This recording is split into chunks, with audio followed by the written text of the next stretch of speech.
আসসালামু আলাইকুম। কেমন আছেন সবাই? আশা করি ভালো আছেন। আজকে আমরা রান্না করতেছি কারকন, ডাঙ্গা, আলু, পেঁয়াজ এবং রুই মাছ। প্রথমে রুই মাছগুলো ফ্রিজ থেকে বার করে বাটিতে নিয়ে পানি দিয়ে ভিজিয়ে রাখবো। তারপর সবজি গেলাম ভালোভাবে ধুত করে সোলাইয়া যে মাছগুলো আমরা ভিজিয়ে রাখছিলাম তা ধুইয়া ওটার উপরে মশলা দিয়া হলুদ মরিচ মিট মশলা কারি মশলা, তারপরে আমরা কড়াইয়া চুলাতে বসাইয়া ওইটার মধ্যে তেল গরম করব। গরম হয়ে গেলে আমরা মাছগুলা খুব সুন্দরভাবে বাইজা নিব। প্রথমে মাছগুলা আমি একটা একটা করে রাখবো কড়াইতে। রাখার পর মাছগুলা আমরা উল্টায়া পাল্টায়া খুব সুন্দরভাবে বাইজা নিব। ঠিক আছে?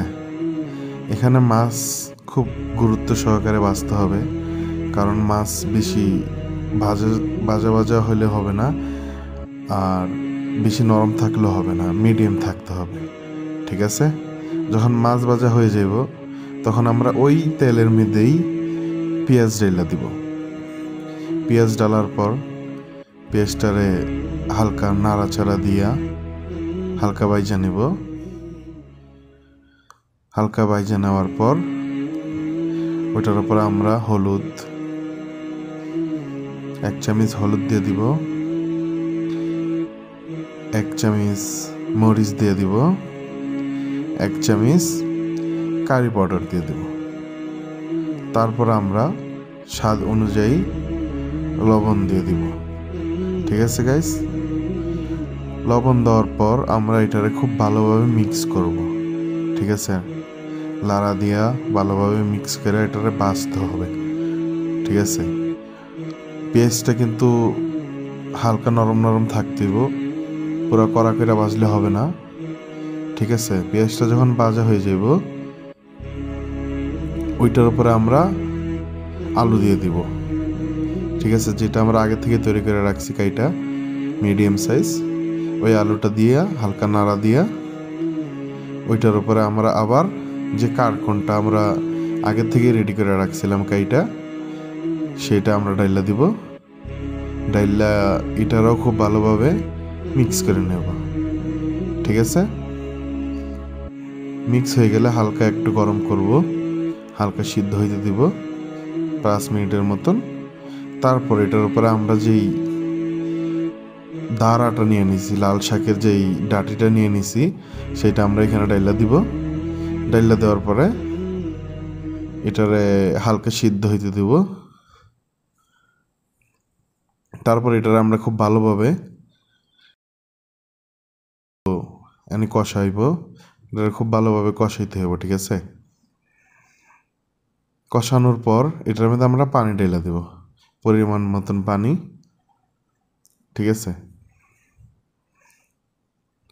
পানি কমও ডালা যাব না, বেশি ডালা যাব না। পানি ডালা হয়ে গেলে আমরা এটা ডাইকা রেখে দেব প্রায় 10 মিনিটের মতন। ঠিক আছে? 10 মিনিট পর আমরা এখন ঢাকনা উঠাই নেব।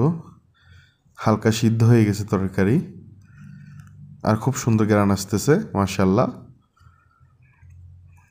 তারপর আমরা 20 মিনিট আরও সিদ্ধ করে নেব। নেওয়ার পর এটার উপরে মাছ ঢেলা দিব। ঠিক আছে? আমরা যে মাছটা আগে থেকেই ভাজি করে রেখে দিয়েছিলাম সেই মাছটা এটার মধ্যে দিয়া, ঠিক আছে, সাজিয়ে দিয়ে দিব খুব সুন্দরভাবে। মাছটা দেওয়ার পরে হালকা ইন্তজার করব। ইন্তজার করার পরে ঢাকনা দিয়ে আমরা এটা আবার ডাইকা দেব। ঠিক আছে না? ঢাকনা দিয়ে ডাইকা দেওয়ার পর এটারে আমরা আরও 10 মিনিট পাকাবো। ঠিক আছে? এখন আমাদের রান্না একদম তৈয়ার হয়ে গেছে খুব সুন্দরভাবে। খুব সুন্দর গ্রান আসতেছে গাইস, মনে চাইতেছে এখনই খাইয়া ফেলাই। খুব সুন্দর গ্রান, বলার বাইরে। তারপরে আমরা ধনিয়া পাতা দিয়ে দেবো। ঠিক আছে? ধনিয়া পাতা দেওয়া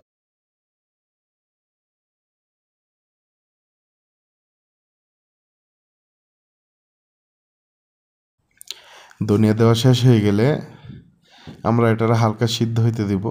তারপরে চুলাটা বন্ধ করে দেব। ঠিক আছে? চুলাটা বন্ধ করে দেওয়ার পরে এটা হালকা এইভাবে রেখে দিব, ডাকবো না, না হয় যে ধনিয়া ওটা সিদ্ধ হয়ে গেলে ওটার গ্রান চলে যায়। ঠিক আছে, আপনারা একবার দেখেন ভালোভাবে তরকারিটা কি সুন্দর হয়েছে, আপনাদেরকে বইলা বোঝাতে পারবো না, খুবই সুন্দর, খুবই সুস্বাদু হয়েছে।